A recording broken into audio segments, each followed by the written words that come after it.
Welcome to ARK talks. నేను రవికుమార్. తాగనేర్వన పిల్లి పారబోసుకుందని నానుడి.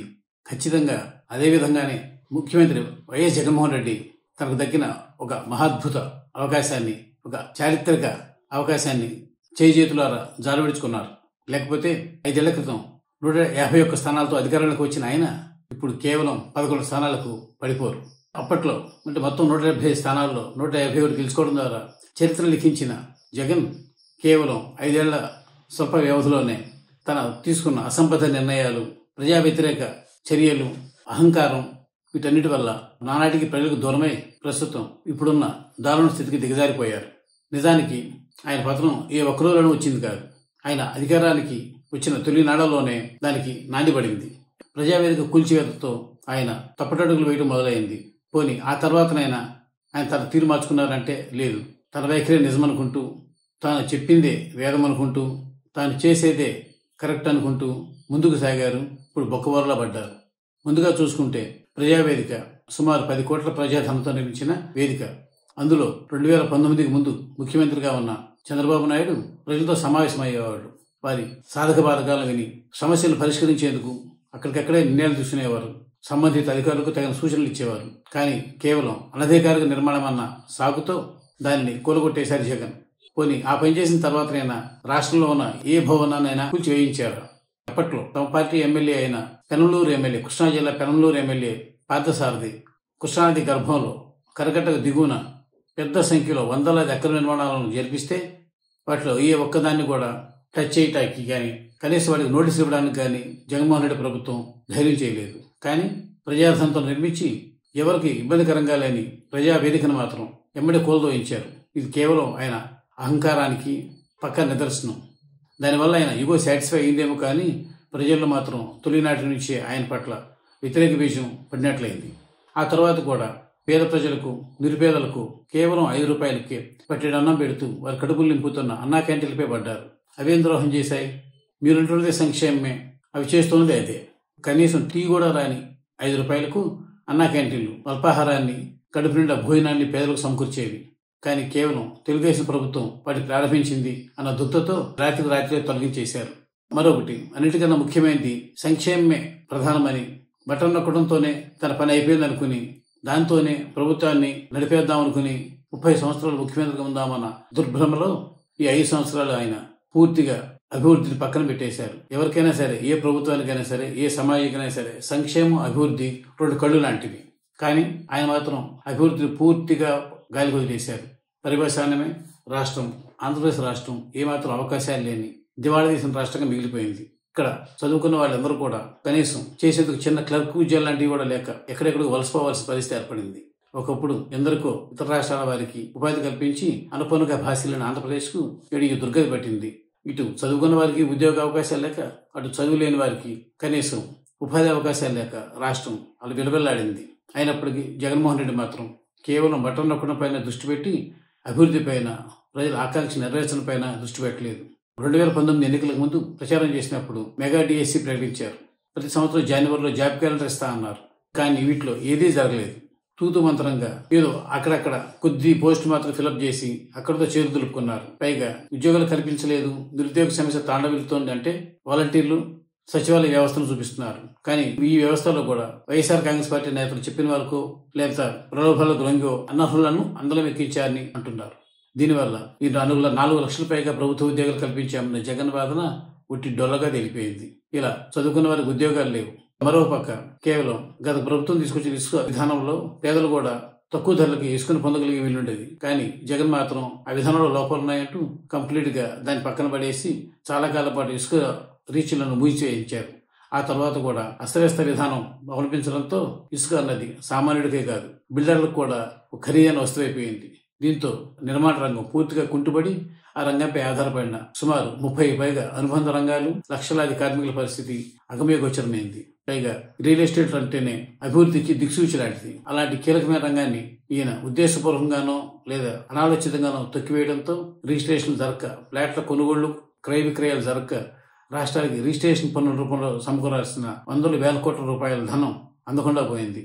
ఇది పరోక్షంగా ఆర్థిక సంక్షోభాన్ని దారితీసింది. అంటే ఈయన అవలంబించిన ఇసుక విధానం ఇటు సామాన్యులను, అటు బిల్డర్లను, చివరికి ప్రభుత్వాన్ని కూడా దారుణంగా దెబ్బతీసింది. ఇక మద్యం గురించి ఎంత తక్కువ చెప్పుకుంటే అంత మంచిది. మద్య నిషేధం అమలు చేసిన తర్వాతే వచ్చే ఎన్నికల్లో మళ్ళీ ఓట్లెడుతానని ప్రకటించి అధికారంలోకి వచ్చిన జగన్మోహన్ రెడ్డి ఆ పని చేయకపోగా మరింత దారుణానికి తెగబడ్డారు. సొంత జేబురాళ్ళని తీసుకొచ్చి వాటిని అధిక ధరలకు విక్రయింపజేయడం ద్వారా ప్రజల ఆరోగ్యాన్ని, వాళ్ల జేబులను గుల్లగుల్ల చేశారు. అమరావతికి గ్రహణం పట్టించారు. గతంలో తాను ప్రతిపక్ష నాయకుడిగా ఉన్నప్పుడు చంద్రబాబు అమరావతి గురించి ప్రస్తావించినప్పుడు అమరావతి కోసం 30,000 ఎకరాలన్నా సేకరించాలని, దీనికి తాను మద్దతు తెలుపుతున్నానని, అందువలన తాను అక్కడ ఇల్లు కూడా కట్టుకుంటున్నానని ఇలా ఎన్నో మాటలు చెప్పిన జగన్మోహన్ రెడ్డి సీఎం కాగానే కేవలం 7 నెలల వ్యవధిలో అంటే 2019 డిసెంబర్ 17న అసెంబ్లీలో అందరూ దిగ్భ్రాంతికి గురయ్యే ప్రకటన చేశారు. అదేమిటంటే మనం ఎవరూ కనివిని ఎరుగని 3 రాజధానులు. కేవలం విభజన తర్వాత 13 జిల్లాల చిన్న రాష్ట్రంగా మిగిలిన ఆంధ్రప్రదేశ్కు 3 రాజధానులు అవసరమా అన్న కనీస విచక్షణ కూడా లేకుండా రాష్ట్రానికి 3 రాజధానులు ప్రతిపాదించిన జగన్మోహన్ రెడ్డి ఆలోచనలు మనం ఎంతన్నా తప్పు పట్టవచ్చు. మరి ఆయనకు ఆ సలహా ఆయనకి పుట్టిందో, ఆయన ఘనత వహించిన సలహాదారు ఇచ్చారో తెలియదు కానీ ఈ 3 రాజధానుల నిర్ణయం ఆయనను తీవ్రంగా అపఖ్యాతి పాలు చేసింది. ఒక కులం మీదనో, ఒక ప్రాంతం మీదనో, ఎందువల్లనో ఆయన కక్ష పెంచుకున్నారో తెలియదు కానీ కమ్మ కులాన్ని, కృష్ణా గుంటూరు జిల్లాలను సర్వనాశనం చేయాలన్న కసి, కక్ష వీటన్నిటితో కళ్ళు మూసుకుపోయిన ఆయన అమరావతి రాష్ట్రాన్ని నడిబొడ్డున్న అమరావతిని మార్చి విశాఖపట్నాన్ని రాజధానిగా చేద్దామని, కర్నూలు న్యాయ రాజధానిగా చేస్తామని ఇలా రకరకాల ప్రకటనలతో ప్రజలను గందరగోళపరిచారు. ఎవరిని మనశాంతిగా ఉండనివ్వలేదు.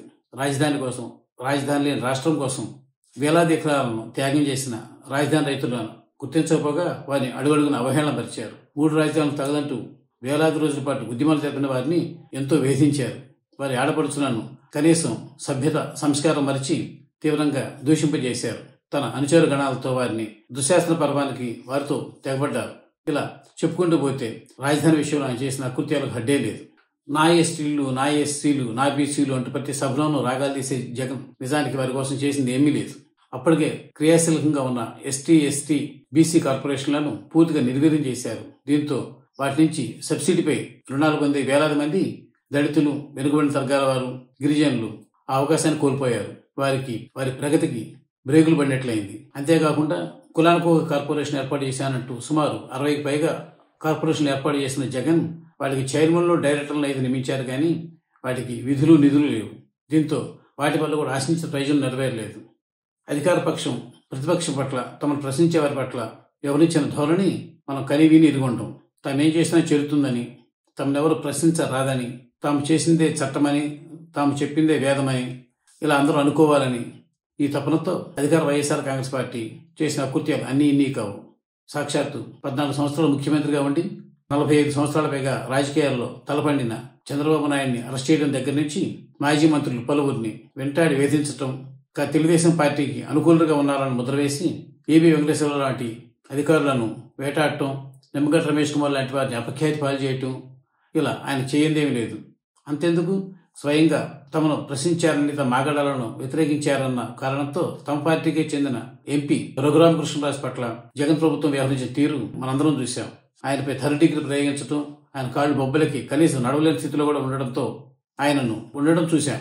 అయినప్పటికీ ఇంతటి క్రూరమైన చర్యలు పాల్పడినప్పటికీ ఈ ప్రభుత్వానికి తృప్తి కలగలేదో ఏమో తెలియదు కానీ అడుగడుగున సోషల్ మీడియాలో పోస్టులు ఫార్వర్డ్ చేశారని, ఎన్ఆర్ఎస్ పైన, సాధారణ మహిళలపైన, గృహిణులపైన ఇలా వారు వీరని కాదు అందరిపైన కక్షాదింపు చర్యలు పాల్పడుతూ వారిని వేటాడారు వైఎస్ఆర్ కాంగ్రెస్ పార్టీ ప్రభుత్వం వారు. ఇక ప్రభుత్వం నిర్వాకాలు మరిన్ని ఉన్నాయి.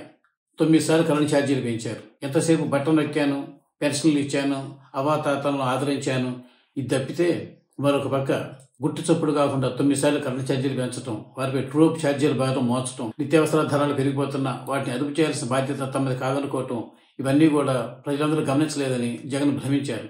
నెలకొకసారి ఇచ్చే 2,000, 3,000 లేదా సంవత్సరానికి ఒకసారి ఇచ్చే 15,000, 20,000 తమ దారిద్ర్యాన్ని తీర్చలేవని, తమ నిత్య జీవితంలో అనుభవించే ఈ కరెంట్ ఛార్జీల భారాన్ని, మోయాల్సిన నిత్యావసరాల ధరల భారాన్ని ప్రజలు ఎందుకు గుర్తుంచుకోరని, ఎందుకు మనసులో ఉంచుకోరని జగన్ ఎలా భ్రమించారో, ఎలా అనుకున్నారో తెలియదు.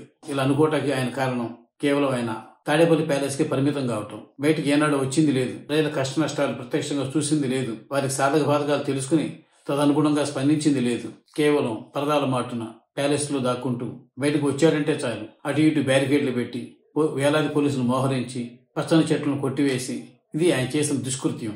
ఇలా ఈ గతంలో ఏ ముఖ్యమంత్రి వ్యవహరించిన రీతిలో ఒక నిరంకుశ చక్రవర్తి మాదిరిగా రాజ్యం సాగించిన జగన్ కేవలం తనను బట్టంలో కుళ్ళు సంక్షేమ పథకాలే కాపాడుతాయని అనుకుని పప్పులో కాలేశారు. తనతో పాటు తన పార్టీ వారిని తనను నమ్ముకుని ఉన్న వేలాది లక్షలాది మంది కార్యకర్తలను బుడుంగున గంగలో ముంచారు. అయితే జగన్ ప్రభుత్వాన్ని పూర్తిగా తప్పుపట్టడం లేము. ఎందుకంటే ఆయన తీసుకున్న కొన్ని నిర్ణయాలు అద్భుతమైనవి. కానీ వాటి అమలు సరిగ్గా లేదు. అవేమిటంటే నాడు నేడు. ఈ నాడు నేడు కింద ఎప్పుడెప్పటి నుంచో కనీస మరమ్మతులకు నిర్వహణకు వచ్చని ఎన్నెన్నో ప్రభుత్వ పాఠశాలలు, ఆసుపత్రులను జగన్ బాగు చేయించాలని సంకల్పించారు. కానీ ఆ పథకం ఎంతో మందికి మేలు చేసి అట్టడుగు స్థాయి వరకు అయింది. మారుమూలలో ఉన్న గ్రామీణ ప్రజలకు కూడా మేలు చేకూర్చి ఈ నిర్ణయం అమలు మాత్రం సరిగ్గా లేకపోయింది. ఇందులోనూ ఆ పార్టీ నాయకులు, దళాలు చొరబడి వేలాది కోట్ల రూపాయల ప్రజాధనాన్ని అప్పనంగా భోజనం చేశారు. దీంతో నాడు నేడు పనులు సక్రమంగా సాక మరమ్మతులు అరకొరగా మాత్రమే జరిగి ఆశించిన ఫలితాలు ఇవ్వలేదు. సచివాలయం, వాలంటీర్ల వ్యవస్థలు ఇవన్నీ ఎంతో మంచివి అయినప్పటికీ కూడా వాటిలోనూ కూడా రాజకీయాలు జొప్పించడం, వాళ్ళని తమ స్వప్రయోజనాలు వినియోగించుకోవటం, వాలంటీర్ల నియామకాల్లో రాజకీయ పలుకుబడికి, రాజకీయ సిఫార్సులకు పెద్దపీట వేయటం, ఇలాంటివన్నిటి ద్వారా వాటి వల్ల కూడా ఆశించిన ప్రయోజనం నెరవేరలేదు. పైగా వాలంటీర్ల వ్యవస్థ ఎంతో మంచిదే అయినప్పటికీ దీనివల్ల సొంత పార్టీ ప్రజాప్రతినిధుల్లోనే తీవ్ర అసంతృప్తి నెలకొంది. గతంలో లాగా రేషన్ కార్డు కోసమో, పెన్షన్ ఇప్పించమనో, మరి ఏదైనా పని కోసమో వారిని ఆశ్రయించి ప్రజలు తగ్గిపోయారు. పైగా అందరూ వాలంటీర్లని ఆశ్రయించడంతో ప్రజాప్రతినిధులకు ఎన్నికై కూడా తమకు కనీస గౌరవం కానీ, కనీస గుర్తింపు కానీ లేవన్న భావన వైఎస్ఆర్ కాంగ్రెస్ పార్టీకి చెందిన ప్రజాప్రతినిధుల్లో అంతకంతకు ఎక్కువైంది. ఇక జగనన్న కాలనీలు పేదలకు, నిరుపేదలకు, బడుగు బలహీన వర్గాల వారికి సొంత ఇంటి కలను నెరవేర్చాలన్న సత్సంకల్పంతో జగన్ ప్రభుత్వం ప్రారంభించిన ఈ జగనన్న కాలనీలు కూడా అద్భుతమైన స్కీమ్. కానీ ఇందులో కూడా ఆయన అనుచరులు, కొందరు మంత్రులు, ఎమ్మెల్యేలు, పలుబడిన చాలా మంది పెద్ద ఎత్తున వేలాది కోట్ల రూపాయల అక్రమాలకు పాల్పడ్డారు. ఊరికి దూరంగా ఉన్న, ఎందుకు పనికిరాని, దారి తెన్ను లేని, కాస్త వర్షం వస్తే మునిగిపోయే ఇలాంటి భూములను, రాళ్లు రప్పలతో నిండి ఉన్న భూములను అతి తక్కువ ధరలకు కొనుగోలు చేసి వాటినే ప్రభుత్వానికి జగనన్న కాలనీల కోసం అని విక్రయించి తద్వారా వేలాది కోట్ల రూపాయలు దండుకున్నారు. ఇలాంటి పనికి మాలిన భూముల్లో నిర్మాణాలు చేపట్టుకోవాలంటే ఏ లబ్ధిదారుడికైనా నరకమే, ప్రాణ సంకటమే. కానీ వీటిలో ఇళ్లు నిర్మించుకోవాలంటూ హౌసింగ్ అధికారులు ఒత్తిడి చేయడంతో చాలా మంది తప్పనిసరి పరిస్థితులు వీటిలోనే, ఈ స్థలాల్లోనే ఇళ్ల నిర్మాణం ప్రారంభించారు. దీంతో జగనన్న కాలనీల వల్ల తనకు ఎంతో మైలేజీ వస్తుందనుకున్న జగన్ తద్విరుద్ధంగా ఎంతో డ్యామేజీ గురయ్యే పరిస్థితి తనకు తాను తెచ్చుకున్నట్లయింది. అంటే ముందుగా ఇప్పటివరకు చెప్పినట్టు నాడు నేడు, సచివాలయ, వాలంటీర్ల వ్యవస్థ, జగనన్న కాలనీలు ఇలాంటివన్నీ కూడా మంచివే అయినప్పటికీ వాటి అమలు పూర్తి లోపభూయిష్టము, అవినీతి అక్రమలమయం కావడంతో జగన్ ప్రభుత్వానికి ఆశించిన ప్రజలు నెరవేర్లే సరికదా అవి బూమరాంగ్ అయ్యాయి. ఏదో చేయబోతే ఏదో అయినట్లయి, మేలు చేయబోతే కీడు జరిగినట్లయింది. దీంతో ఇవి కూడా జగన్ ప్రభుత్వం ఇంత దారుణంగా పడిపోవడానికి వైఎస్ఆర్ కాంగ్రెస్ పార్టీ కేవలం 11 స్థానాలకి పరిమితం కావడానికి కూడా కారణమయ్యాయి. రాష్ట్రానికి జీవనాడిగా అభివర్ణించదగిన పోలవరం బహుళార్థ సడక్ ప్రాజెక్టును జగన్ ప్రభుత్వం పూర్తిగా పక్కన పడేసింది. ఒకప్పుడు అంటే అధికారంలోకి వచ్చిన కొత్తలో ఇప్పట్లోకి పూర్తి చేస్తాం, అప్పట్లోకి పూర్తి చేస్తాం అంటూ డెడ్ లైన్ విధించి కూడా ఆ తర్వాత అంబేద్కర్ లాంటి కనీస పరిజ్ఞానం లేని వ్యక్తిని నీటిపారుదల శాఖ మంత్రిగా, భారీ నీటిపారుదల శాఖ మంత్రిగా నియమించి పోలవరం ప్రాజెక్టుకు చేజేతుల సమాధి కట్టింది. కాఫర్ డ్యామ్ అంటే తెలియదు, ప్రాజెక్టు వివరాలు తెలియవు, ఇలా ఏమీ తెలియని కనీస పరిజ్ఞానం లేని అంబటి రాంబాబు లాంటి వ్యక్తిని ఇరిగేషన్ శాఖ మంత్రిగా నియమించడం ద్వారా జగన్ పెద్ద తప్పిదం చేశారు. ఇప్పుడు ఆయనకు ఎదురైన పరిస్థితికి అంటే ఈ 11 స్థానాలతో అవమానకర పరిస్థితి ఎదురుకోవడానికి కూడా ఈయన తీసుకున్న ఇలాంటి అసంబద్ధ నిర్ణయమే కారణం. లేకపోతే రాష్ట్రానికి జీవనాడిలాగా ఉపకరించి రాష్ట్రాభివృద్ధికి చోదశక్తిలాగా ఉండాల్సిన పోలవరం ప్రాజెక్టును అడుగడుగునా నిర్వీర్యం చేస్తూ దాని ఎత్తును తగ్గిస్తూ ఇలా కేవలం ఒక సాధారణ బ్యారేజ్ స్థాయికి దిగదార్చిన ఘనత అంబటి రాంబాబుది, జగన్మోహన్ రెడ్డిది. అంతే తప్ప ఇంతటి కీలకమైన ప్రాజెక్టును ఎంత త్వరగా పూర్తి చేసి ఆ నీళ్లను అటు విశాఖపట్నం వరకు, ఇటు విజయవాడ వరకు తీసుకొచ్చి రాష్ట్రం నలుమూలలను సస్యశ్యామలం సుభిక్షం చేద్దామన్న ఆలోచన వరకు ఏ క్వశ్చన్ లేకపోయింది. ఫస్ట్లో డెడ్ లైన్స్ ప్రకటిస్తూ అప్పుడు ఇప్పుడు పూర్తి చేస్తామని చెప్పిన జగన్మోహన్ రెడ్డి ప్రభుత్వం ఎప్పటిలోకి పూర్తవుతుందో తెలియదు అని తేల్చి చెప్పేసింది. తద్వారా వారి సంక్షేమం పట్ల తనకి ఏమాత్రం చిత్తశుద్ధి ఉందో మరోసారి చాటుకుంది. అంతేకాదు ఇతర ఇరిగేషన్ ప్రాజెక్టులు అన్నిటి పట్ల కూడా జగన్మోహన్ రెడ్డి చేసిన నిర్వాహకం ఇలాగే ఉంది. అన్నమయ్య ప్రాజెక్టు కొట్టుకుపోయి దాదాపు 30 మంది చనిపోయి కొన్ని గ్రామాలు నేలమట్టమైనా ఆయన స్పందించలేదు. ప్రమాదానికి బాధ్యులైన అధికారులపై చర్యలు తీసుకోవడం ఇలాంటివి ఏమీ జరగలేదు. కుప్పానికి అంటే చంద్రబాబు నాయుడు ప్రాతినిధ్యం వహిస్తున్న కుప్పానికి కృష్ణా జలాలు తీసుకువెళ్లారన్న పేరు కోసం ఒక సెట్టింగ్ క్రియేట్ చేసి అక్కడ నీళ్లు వదిలినట్టుగా షో చేసి చేశారు. ఇవన్నీ అవసరమా? కేవలం ప్రజలను వంచి మభ్యపుచ్చి ఇలా లేని నీళ్లు వచ్చినట్లు, రాని నీళ్లు పారినట్లు చూపించటం, గ్రాఫిక్స్ ఇలా గ్రాఫిక్స్ మాయాజాలంతో సెట్టింగ్స్ వేయటం, ఇదంతా ప్రజలను ఎంతకాలం మర్చిపోవచ్చగలరు. సోషల్ మీడియా ఎంతో క్రియాశీలకమైన ఈ తరుణంలో కూడా ఇలాంటి దుస్సాహసానికి తెగబట్టడం జగన్ ప్రభుత్వం చేసిన మరొక ఘోర తప్పిదం. ప్రజలను వాజమ్మలుగా పరిగణిస్తేనే ఇలాంటి సాధ్యమవుతాయి. దీనితోడు హిందూ దేవాలయాలు, హిందూ సంస్థలపై విచ్చలవిడిగా దాడులు జరిగాయి. అంతర్వేది రథం దగ్ధమైన, ఇక్కడ విజయవాడ కనదుర్గమ్మ వారి వెండి రథంలో సింహాలు చోరీకి గురైన, ఇంకా పలు చోట్ల హిందూ ధర్మ సంస్థలపై పెద్ద స్థాయిలో దాడులు జరిగినా స్పందించింది లేదు. కేవలం పైపై మాటలు తప్ప దేవాలయాలపై దాడులకు పాల్పడిన శక్తులను కట్టడి చేసిన పాపాన పోలేదు. ఇక రహదారులు, ఈ రహదారుల గురించి ఎంత తక్కువ చెప్పుకుంటే అంత మంచిది. గత 5 ఏళ్లలో ఒక తట్ట మట్టి కూడా పోయిన రోడ్లు ఎన్నో ఉన్నాయి. వీటిలో పడి ఈ గుంతలు తప్పించబోయి లేదా గోతుల్లో పడో ప్రమాదాలకు గురై ఎంతో మంది ప్రాణాలు కోల్పోయారు. అయినప్పటికీ జగన్మోహన్ రెడ్డి ప్రభుత్వం మాత్రం ఏమాత్రం చలనం లేకుండా అలాగే చూస్తూ ఉండిపోయింది. ఇక డిఎస్సీ లేదు, ఇంత ముందు చెప్పినట్టు మెగా డిఎస్సీ ప్రకటన లేకపోగా జనవరి క్యాలెండర్, జాబ్ క్యాలెండర్ కూడా లేవు. ఇతర పోస్టుల భర్తీ కూడా చేయటం మానేసింది. కొత్త పరిశ్రమలు తేకపోగా ఉన్న వాటిని కూడా తరిమేసింది. ఇందుకు ఉదాహరణ అమర్రాజా బ్యాటరీ. ఇదేమిటి అంటే అది వెళ్ళిపోవాలని మేము కోరుకున్నాం అంటాడు ఒక మంత్రి. ఆయన గుడివాడ అమర్నాథ్ మన ఎన్నికల్లో దారుణంగా ఓడిపోయారు. సహజ వనరులు వంటి వాటిని ఎంత దోచుకున్నారో మనం చూసి ఉన్నాం. నిష్కొండ గుండు కొట్టడం కానీ, ఎక్కడికెక్కడ సహజ వనరులైన మనలో మైన్స్ ను వాటన్నింటిని కొల్లగొట్టడం కానీ ఇవన్నీ చూశాం. తన సొంత బాబాయ్ వైఎస్ వివేకానంద రెడ్డి హత్య కేసులో నిందితుడైన కడప ఎంపీ అవినాష్ రెడ్డిని కాపాడేందుకు వైఎస్ జగన్ చేసిన ప్రయత్నం సభ్య సమాజాన్ని నివ్వబోయేలా చేసింది. అన్నిటికన్నా ముఖ్యంగా చివరకు ల్యాండ్ టైటిలింగ్ యాక్ట్ జగన్ ప్రభుత్వానికి మరణ శాస్త్రం లిఖించింది. ఎందుకంటే ఈ చట్టం కనుక అమల్లోకి వస్తే తమ ఆస్తులకు ఏమాత్రం రక్షణ ఉండదని, ప్రభుత్వం వాటిని తాకట్టు పెట్టుకోవడం, అమ్మేసుకోవడం చేస్తుందని నమ్మిన ప్రజలు మూకుమ్మడిగా ఎక్కడెక్కడి నుంచో వచ్చి మరి జగన్ ప్రభుత్వానికి వ్యతిరేకంగా ఓట్లేశారు. ఈ ల్యాండ్ టైటిలింగ్ యాక్ట్ ని ల్యాండ్ గ్రాబింగ్ యాక్ట్ గా పేర్కొంటూ చంద్రబాబు నాయుడు, పవన్ కళ్యాణ్ చేసిన ఉద్ధృత ప్రచారం ప్రజలకు బాగా వెళ్లాయి.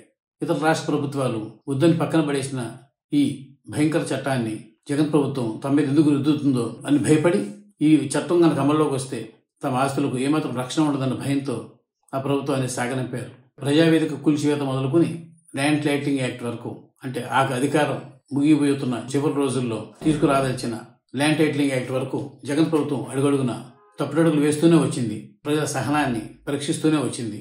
మౌనం అన్ని వేళలా అర్ధాంగీకారం కాదని, అది ఇంతటి తీవ్రమైన ప్రతిచర్యకు సైతం దారితీస్తుందని గ్రహించలేకపోయింది. లేకపోతే సుమారు 14 నెలల క్రితం జరిగిన పట్టభద్రుల ఎన్నికల్లో 3 స్థానాలను తెలుగుదేశమే కైవసం చేసుకున్నా సరే వైఎస్ఆర్ కాంగ్రెస్ పార్టీ ప్రజల్లో ఏర్పడుతున్న వ్యతిరేకతను గ్రహించలేకపోయింది. విద్యావంతులు, నిరుద్యోగుల్లో ఈ ప్రభుత్వం పట్ల ఎంతటి వ్యతిరేకత నెలకొందో అని గ్రహించి దిద్దుబాటు చర్యలు తీసుకోవాల్సింది పోయి ఇంకా మండిగా తన అనుకున్నదే చేస్తూ పోయింది. అధికారంలోకి వచ్చిన వారంలోనే ప్రభుత్వ ఉద్యోగులు కోరుకుంటున్నట్టుగా పెన్షన్ విధానాన్ని సవరిస్తామని చెప్పిన జగన్మోహన్ రెడ్డి ప్రభుత్వం 5 సంవత్సరాలు గడిచిన ఇంతవరకు ఆ ఊసే ఎత్తడం లేదు. దానికి ప్రత్యామ్నాయంగా ఏవేవో చెప్తూ ఉద్యోగులు వంచేందుకు ప్రయత్నించింది. పైగా తమ మాట వినడం లేదంటూ ప్రభుత్వ ఉద్యోగులను రాచి రంపాన పెట్టింది. ఇది తగదంటూ ఉద్యమించిన పాపానికి వారందరిపై ఉక్కుపాదం మోపింది.